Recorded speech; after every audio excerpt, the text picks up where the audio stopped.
Terima kasih pemirsa Anda masih bergabung bersama kami di Power Breakfast. Kini kita masuki segmen Market Buzz. Kita ke informasi-informasi ataupun sentimen-sentimen yang nampaknya ini akan menjadi fokus investor di perdagangan hari ini. Di antaranya adalah pasar saham Asia yang naik seiring dengan pemangkasan produksi OPEC Plus, minyak melesat lebih dari 5%. Kemudian PMI resmi China bulan Maret mencapai 51,9, lebih tinggi dari ekspektasi 51,5 menurut survei Reuters.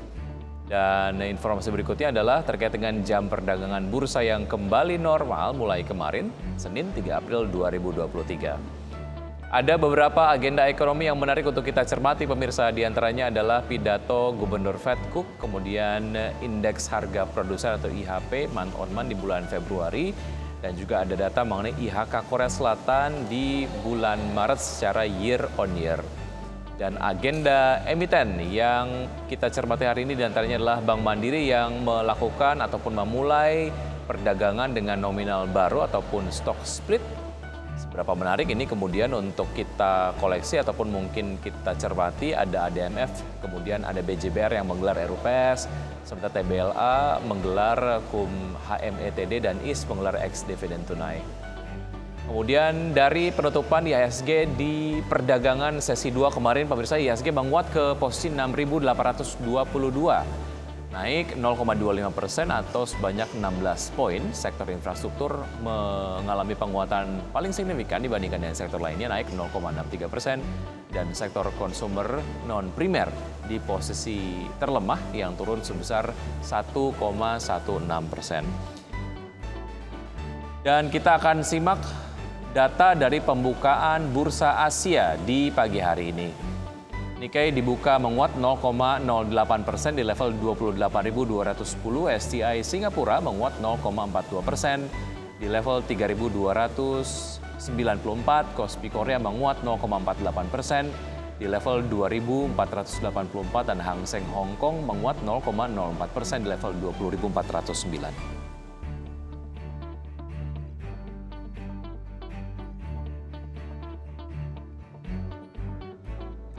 Dan pemirsa, untuk memperbincangkan mengenai pergerakan dari harga minyak dunia, dan ini sudah tersambung melalui video conference, ada Mas Erwin Fitrianudin, beliau adalah Head of Equity Research RK Tim. Selamat pagi Mas Erwin. Selamat pagi Mas Fajar. Baik, terima kasih sudah bergabung bersama kami. Saya Wiki, Mas Erwin, terima kasih sudah disempatkan Wiki. waktunya Siap. di Market Buzz. Baik. Mas Erwin, bicara mengenai apa yang kemudian terjadi dan ini menjadi sebuah isu yang cukup hangat diperbincangkan pagi hari ini mengenai OPEC Plus, ya termasuk organisasi negara eksportir minyak lah ya maksud saya, dan sekutunya ini termasuk Rusia mengumumkan pengurangan produksi minyak lebih lanjut sekitar 1,16 juta barrel per hari Minggu. Dan ini pemotongan target output OPEC Plus ini adalah kejutan pasar, minyak melambung 6%, dan sejauh mana ini menjadi katalis positif harga minyak mentah yang bisa menuju ke 100 US dollar per barrel, Mas Erwin. Ya, benar sekali Mas Wiki ya. Jadi untuk harga minyak memang diproyeksikan akan naik ya ke 100 barel ya. Hal ini tak terlepas dari adanya pemangkasan produksi minyak dari negara-negara OPEC ya. Hal ini juga udah terjadi sebenarnya tahun lalu ya. Tahun lalu sebenarnya OPEC juga udah memangkas produksinya guna tetap menjaga harga minyak itu tetap tinggi. Nah, untuk tahun 2023 ini memang diproyeksikan ada terjadi pertumbuhan minyak yaitu sebesar 100.000 barel per day-nya, dan secara keseluruhan pertumbuhan minyak ini didorong oleh aktivitas penerbangan Cina yang saat ini sudah kembali terbuka. Nah, secara umum permintaan minyak di dunia ini akan bertumbuh di 103,2 juta barel, dan sedangkan produksinya ini ada di 101,9 juta barel per day-nya ya. Nah, hal ini yang membuat harga minyak menjadi bertumbuh ke level 100 dolar ya. Ini dari Goldman Sachs juga udah memproyeksikan di 95 dolar gitu. Nah, bagaimana dengan emiten-emiten yang ada di Bursa Efek Indonesia ini sendiri ya? Tentunya dengan ada pemangkasan production dari negara-negara OPEC tersebut, maka ini juga akan memberikan dampak positif terhadap sektor migas yang ada di Indonesia. Kemarin kita lihat bahwa MEDC dan ELSA ini terapresiasi cukup bagus juga. MEDC terapresiasi 5,94% dan ELSA terapresiasi 2,56% ya di perdagangan kemarin. Nah, potensial upside ini tidak hanya dari luar negeri saja ya untuk emiten-emiten sektor migas di Indonesia, tetapi juga dari dalam domestik ini sendiri ya. Domestik Indonesia sendiri menargetkan realisasi investasi hulu migas tahun 2023 ini tumbuh ke 15,5 miliar US dollar. Ini pertumbuhan yang cukup tinggi dibandingkan 8 tahun yang lalu ya. 8 tahun yang lalu kita hanya di sekitar 11 sampai 12 miliar US dollar untuk investasi hulu migas. Ya, dengan demikian, maka dukungan untuk mencapai 1 juta barel per day untuk production minyak di Indonesia ini bisa terwujud dengan tingginya investasi hulu migas yang akan terjadi di tahun 2023 ini. Nah, kita juga melihat ya bahwa dengan meningkatnya potensi harga minyak dunia ini akan menguntungkan emiten seperti MEDC ini ya di sisi upstreamnya. Maka dia akan diuntungkan dari sisi average selling price-nya akan ikutan bertumbuh. Dan satu sisi untuk emiten-emiten supporting migas seperti ELSA ini akan diuntungkan dari peningkatan investasi hulu migas untuk mendukung kegiatan eksplorasi guna mencapai target lifting 1 juta barel per day di Indonesia. Jadi memang hal ini cukup berdampak positif bagi emiten migas di Indonesia. Ya, pengurangan produksi dari produsen minyak dunia sendiri ini juga berdampak kepada tentu saja peningkatan harga minyak yang melesat 5%-an kemarin begitu, namun kemudian sekarang tidak setinggi kemarin tapi kemudian tetap ada di tren kenaikannya begitu, dan ini juga berdampak kepada indeks di Wall Street yang memang disupport oleh saham-saham berbasis energi begitu ya. Kurang lebih kondisi yang sama juga akan terjadi di sektor-sektor energi di dalam negeri, kurang lebih seperti itu ya, Mas Erwin ya. Baik, oke. Apa yang perlu diantisipasi sebetulnya terkait dengan hal ini? Apakah secara tren ini hanya kemudian menjadi sebuah tren yang terjadi sementara atau bisa berlangsung lama, dan ini analisis-analisis ini bisa dijadikan bekal lah ya untuk melakukan ataupun menerapkan strategi investasi di hari ini, Mas Erwin?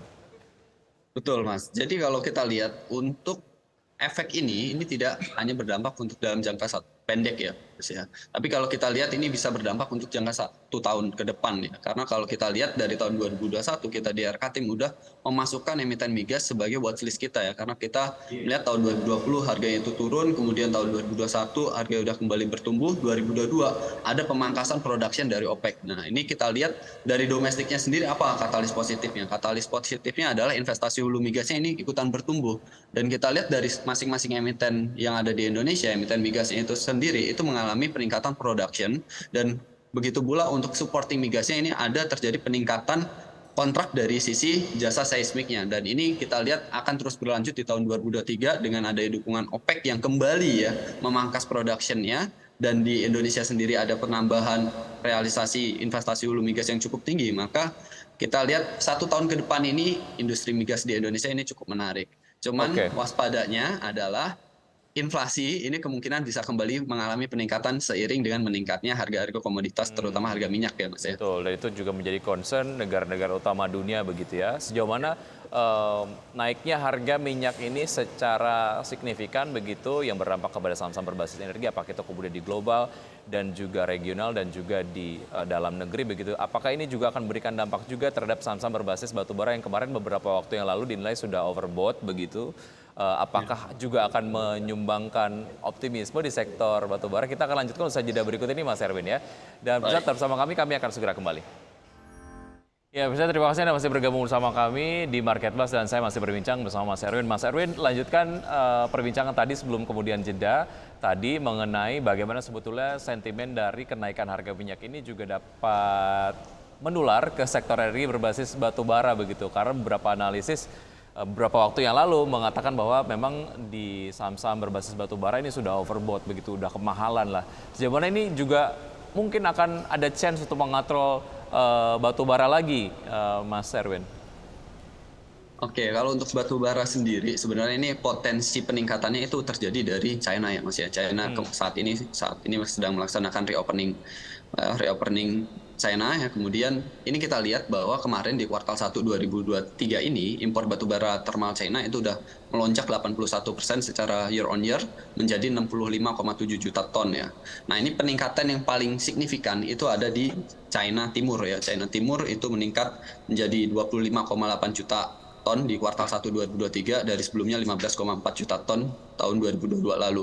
Nah, ini kenapa kok bisa meningkat di China Timur? Karena China Timur itu wilayahnya cukup jauh dengan China Utara yang sebagai basis komoditas batubara di China, dia kebanyakan mengambil dari komoditas Indonesia ya, terfokusnya. Dan kemudian dari China Selatannya sendiri juga ikutan bertumbuh 19,5 juta ton, ini tertinggi dibandingkan tahun 2017 lalu. Dan hal ini menjadi potensi memang untuk kembali harga batubara ini masih bisa tertahan di sekitar $200 lah di tahun 2023 ini. Nah, Oke. tetapi yang perlu diwaspadai adalah China saat ini meskipun sedang melaksanakan reopening China ini masih bertahap ya. Tadi sudah disampaikan juga PMI China juga masih bertumbuh ke 51,9. Hal ini cukup diwaspadai juga karena peningkatan yang terjadi mungkin belum tentu secara signifikan terus berlanjut hingga kuartal 4 2023 nanti, mungkin hanya bertahap ya.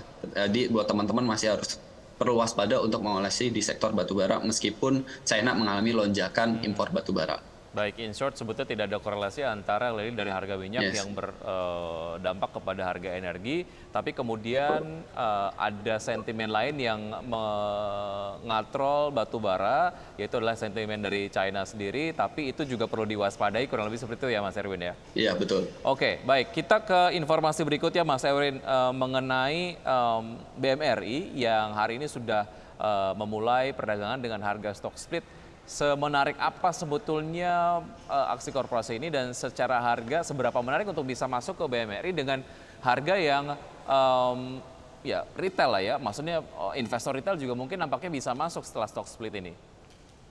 Oke, baik. Kalau untuk stock split BMRI ini sebenarnya cukup positif juga ya, bisa disambut positif untuk investor retail ya, terutama untuk rekan-rekan yang suka trading ya. Untuk teman-teman yang suka trading ini menjadi sentimen yang cukup positif karena kemarin BMRI juga sebelum melaksanakan aksi korporasi stock split, dia udah mendahulinya dengan pembagian dividen dan harganya cukup jatuh ya, dari 11 ribuan turun ke 10.500, akhirnya kita hari ini stock split di harga 5.250. Sehingga teman-teman yang trading ini bisa melaksanakan buyback lah atau buy on weakness gitu ya, untuk menyerap dari harga bawah. Tetapi kalau untuk teman-teman yang investor, kalau kita melihatnya ini perlu waspada juga ya, karena untuk harga BMRI kita menilai ya udah cukup wajar dengan kondisi saat ini ya di 5.250 dengan harga pembukaan hari ini. Karena kalau kita sendiri di RK Tim udah masuk di BMRI, kalau kita sebelum stock split itu kita masuk di sekitar 5 ribuan.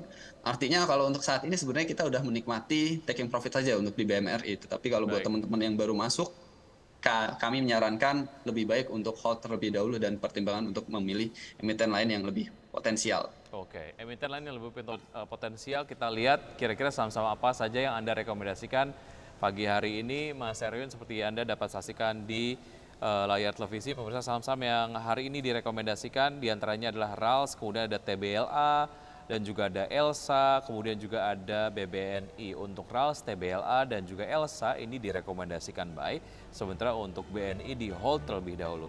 Kita ke RALS, Mas Erwin, apakah ini memang terkait dengan festive season yang rata-rata untuk sektor retail akan terjadi potensial upside yang menarik? Yes, betul banget Mas. Akan terjadi potensial upside yang cukup menarik ya untuk emiten RALS ini ya, untuk retail sendiri. Dan menariknya kalau kita breakdown ya, secara kinerja keuangan, secara kuartalan, itu setiap kuartal 2, setiap tahunnya itu akan mengalami peningkatan ya. Laba bersihnya itu tuh biasanya naik di atas 100% secara Q on Q. Dan kalau kita breakdown lagi secara days inventory turnover-nya itu cukup bagus banget gitu ya. Days inventory turnover-nya itu bisa tembus di 80 hari gitu ya. Jadi dibandingkan kuartal-kuartal sebelumnya yang di atas 100 hari, ini ketika terjadi peak season seperti saat ini, emiten RALS ini memiliki days inventory outstanding itu hanya 80 hari. Nah, ini yang menjadi menarik untuk kita pertimbangkan masuk di emiten RALS ini. Oke, RALS ini juga memang terkait dengan sebuah perusahaan retail yang nampaknya menguatkan posisinya dan nampaknya terus melakukan penetrasi di pasar Indonesia yang memang cocok untuk segmentasi menengah ke bawah begitu ya, apalagi dengan KPI-nya beberapa waktu yang lalu adalah keren adalah hak segala bangsa begitu ya. Oke, RALS rekomendasinya buy.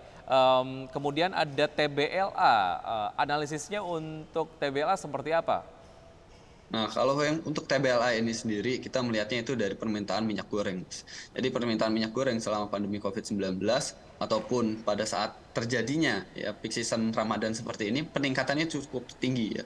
Sehingga kita lihat emiten-emiten yang bermain di sektor downstream itu tidak begitu banyak dan TBLA menjadi salah satu pemain downstream yang memiliki penjualan margarin, minyak goreng. Dan ketika ini dibutuhkan cukup tinggi di saat peak season ini, TBLA menjadi potensial untuk dimasukkan sebagai pilihan. Terlebih saat ini TBLA juga melaksanakan aksi korporasi right issue, harganya cukup terdiskon ketika ini terjadi, dan kita melihat akan terjadi potensial upset setelah right issue ini terjadi karena kebutuhan dari right issue ini dipergunakan untuk kebutuhan belanja modal. Terlebih tambahannya Mas, untuk TBLA mungkin penerapan B35 yang kemarin dilakukan oleh pemerintah di bulan Februari ini juga menjadi katalis positif untuk TBLA karena sejauh ini emiten-emiten CPO yang ada di Indonesia baru ada 2 emiten yang bisa memproduksi biodiesel ya. Salah satunya Smar ya, dan saat ini TBLA menjadi pilihan karena harganya ini yang masih cukup under value. Sehingga kita pertimbangkan untuk baik, harga terakhir di 680 nampaknya dari 6 bulan terakhir, 3 bulan terakhir, dan bahkan 1 minggu ini juga tetap mencatatkan pelemahan begitu ya. Momen pelemahan dari harga TBLA sendiri juga bisa dimanfaatkan untuk kemudian bisa masuk karena Anda melihat alasan fundamental yang menarik dari TBLA untuk bisa dikoleksi. Baik. Sebelum saya lanjutkan ke saham-saham lainnya, untuk TBLA kemudian juga ada RALS, ini untuk termin investasi berapa lama? Untuk RALS apakah memang hanya dimanfaatkan untuk festive season saja atau ada alasan lain untuk mengkoleksi RALS dalam jangka waktu yang cukup panjang, Mas Erwin? Sebenarnya kalau untuk RALS ini nggak hanya untuk festive season saja, bisa digunakan untuk 1 tahun karena kita lihat harganya ini udah turun 47% ya Mas, dari tahun 2019. Dan kita lihat kalau kita lihat dari sisi fundamentalnya, RALS ini tergolong emiten yang cash rich ya. Cashnya itu cukup besar. Kemudian dari sisi utang, itu dia perusahaan yang nggak punya utang sama sekali ya. Zero debt ya, DER-nya cuma 0,4 kali, NJR-nya 0,0 kali. Jadi bisa dipergunakan untuk termin 1 tahun ke depan. Baik, TBLA menengah ke panjang juga? Kalau untuk TBLA menengah ke panjang ya karena potensial upside dari sisi permintaan biodiesel itu masih cukup tinggi sekali. Kita lihat di tahun 2015 sampai tahun 2022 kemarin itu pertumbuhan dari biodiesel itu bertumbuh di atas 40% Mas. Jadi ini bisa kita manfaatkan sebagai koleksi jangka panjang untuk TBLA. Baik, analisis singkat untuk 2 saham lainnya yang direkomendasikan pagi hari ini oleh Mas Erwin. Kita akan lanjutkan usai jeda berikut ini dan pemirsa tetap bersama kami akan segera kembali. Terima kasih Anda masih bergabung bersama kami di Market Buzz dan saya masih berbincang bersama Mas Erwin. Kita akan lanjutkan analisis untuk 2 saham lainnya yang direkomendasikan pada pagi hari ini. Kita tadi sudah bahas RALS dan TBLA, kita bahas ELSA. Mas Erwin tadi sempat disinggung sedikit mengenai ELSA. Ini analisisnya tadi di awal-awal segmen Market Buzz mengenai bagaimana ELSA menjadi satu emiten yang juga terkena dampak dari kenaikan harga minyak dunia yang melesat cukup signifikan begitu ya. Silakan dilanjutkan analisisnya untuk ELSA, Mas Erwin. Oke, baik. Kalau untuk ELSA ini diuntungkan dari sisi peningkatan harga minyak ya, minyak dunia nantinya akan diuntungkan juga. Lebih dari sisi domestiknya ini sebenarnya ELSA ini sudah cukup lama ya dari segmen jasa hulu migasnya ini cukup lama tidurnya berkontribusi terhadap pendapatannya itu cukup rendah. Nah saat ini dengan meningkatnya harga komoditas minyak ditambah dengan meningkatnya investasi hulu migas di Indonesia, ELSA ini punya target Mas di tahun 2023 ini ada penambahan kontrak ya 40% dibandingkan tahun lalu ya, terutama didukung oleh jasa segmen hulu migasnya, terutama untuk kebutuhan jasa seismik maupun well intervention untuk pemeliharaan sumur. Kemudian dari sisi revenue growth management itu juga menyatakan bahwa tahun 2023 ini ya dengan katalis positif dari pertumbuhan harga minyak dunia, manajemen itu menargetkan bahwa revenue growth dari ELSA ini bisa tumbuh 12% dan dari sisi laba bersihnya bisa ikutan bertumbuh 14%. Nah hal ini tentunya menjadi sesuatu yang cukup menarik, terlebih harga saham ELSA saat ini masih tergolong under value sehingga kita memiliki potensi yang cukup bagus dalam 1 tahun ke depan ELSA bisa menjadi pilihan emiten pegangan dalam portofolio kita. Oke, level terakhir ada di 324 tapi secara mingguan memang sudah naik 4,52%, artinya ini belum telat untuk bisa masuk ke ELSA karena seperti yang Anda tadi sampaikan secara harga masih under value atau masih murah gitu ya. Oke, ELSA juga sama direkomendasikan buy. Jangka investasinya menengah ke panjang juga, Mas Erwin? Hanya untuk 1 tahun ini aja Mas, baik, sampai tahun 2023. Oke, berikutnya adalah BBNI yang Anda rekomendasikan hold. Ada apa dengan BBNI sehingga Anda kemudian merekomendasikan hold, Mas Erwin? Baik. Sebenarnya secara umum untuk banking Big Four, kita itu menyarankan hold di RKTIM. Kenapa? Karena kita melihat peningkatan harga sahamnya ini sudah cukup signifikan ya. Kalau untuk saat ini, bagi teman-teman yang baru ingin masuk, sebenarnya ini cukup beresiko karena harga sahamnya sudah tergolong wajar. Kita melihat BBNI ini memiliki kinerja yang cukup bagus ya di tahun 2022 lalu, di mana NII-nya tumbuh 5,2% year on year, kemudian non-interest income-nya juga tumbuh 7,8%. Kemudian kita lihat yang cukup menarik itu dari sisi pertumbuhan kredit ya, tahun lalu itu 9,1%. Tetapi kalau kita berbicara tahun 2023 dan ke depan, kita lihat dari sisi loan to deposit ratio-nya, BBNI tergolong jauh lebih tinggi dibandingkan emiten Big Four lainnya ya, yang berada di sekitar 70%-an. Nah, kalau untuk BBNI sendiri, loan to deposit ratio-nya sudah mencapai 84%. Kalau kita menggunakan patokan LDR ya, standar acuannya adalah 90%, maka peluru ya atau amunisi yang dimiliki oleh BBNI ini udah mulai menipis ya. Dia menyalurkan kreditnya paling mentok akan bertumbuh 6% aja gitu. Sehingga potensi pertumbuhan dari sisi net interest income maupun NIM-nya nanti ini mulai akan terbatas di tahun 2023. Sehingga karena kita juga udah mengoleksi di sekitar harga 4.800-an untuk saat ini ya, kita tinggal menunggu profit ini bisa kita realisasikan. Terlebih kemarin kita udah dapat dividen juga dari BBNI yang cukup lumayan. Jadi untuk saat ini BBNI kita rekomendasikan hold hingga menembus di 10.000 baru kita pertimbangkan untuk taking profit gitu. Untuk yang sudah mengkoleksi BBNI direkomendasikan hold, jangan dulu dilepas. Tapi yang belum punya gimana? Nah, kalau untuk yang belum punya mungkin bisa dipertimbangkan 3 pilihan emiten sebelumnya ya Mas ya. Oke, karena harganya udah kemahalan di BBNI ya? Iya, betul. Oke, baik, itu tadi sama-sama yang Anda rekomendasikan di pagi hari ini. Kita ke bahasan berikutnya sedikit sebelum kita mengupdate dari pergerakan IHSG ataupun pembukaan IHSG di pagi hari ini. Tentu saja masih berkaitan dengan sektor yang nampaknya cukup menikmati masa panen lah ya, masuk ke musim mudik, musim arus balik dan sebagainya. Sektor infrastruktur, jalan tol, jasa marga, kemudian juga telekomunikasi. Ini seberapa menarik, Mas Erwin? Nah, kalau untuk segmen ini cukup menarik ya Mas ya, sektor-sektor ini cukup menarik ya, terutama kalau dari kita memilihnya ke infrastruktur ya, terutama jalan tol ya. Ini bukan karena adanya peak season aja untuk lebaran, tetapi kalau kita lihat itu dari sisi kinerjanya ini udah mulai membaik ya untuk jalan tol, terutama tahun 2020 lalu emang kinerjanya cukup jatuh, 2021 ini mulai ada story untuk turn around, sehingga kalau dipertimbangkan memilih sektor mana yang cukup menarik ya, kita mungkin pertimbangkan di sektor infrastruktur itu sendiri ya. Sedangkan untuk sektor telekomunikasi mungkin kita sarankan hanya untuk menabung saja ya, menabung saham jatuhnya ya. Karena dari sisi harganya sudah cukup premium untuk saat ini. Oke, baik, itu tadi analisis-analisis yang terkait dengan beberapa isu dan juga saham-saham pilihan. Pemirsa, sebelum akhiri saya akan ke update dari IHSG terlebih dahulu di pembukaan perdagangan sesi 1 di pagi hari ini. Seperti Anda dapat saksikan di layar televisi untuk IHSG, pagi hari ini kita lihat kira-kira dibuka di zona hijau ternyata ya, menguat 0,24%, kemudian juga Jakarta Sabik Index menguat 0,42%, dan LQ45 menguat 0,09%. Is it? Oke.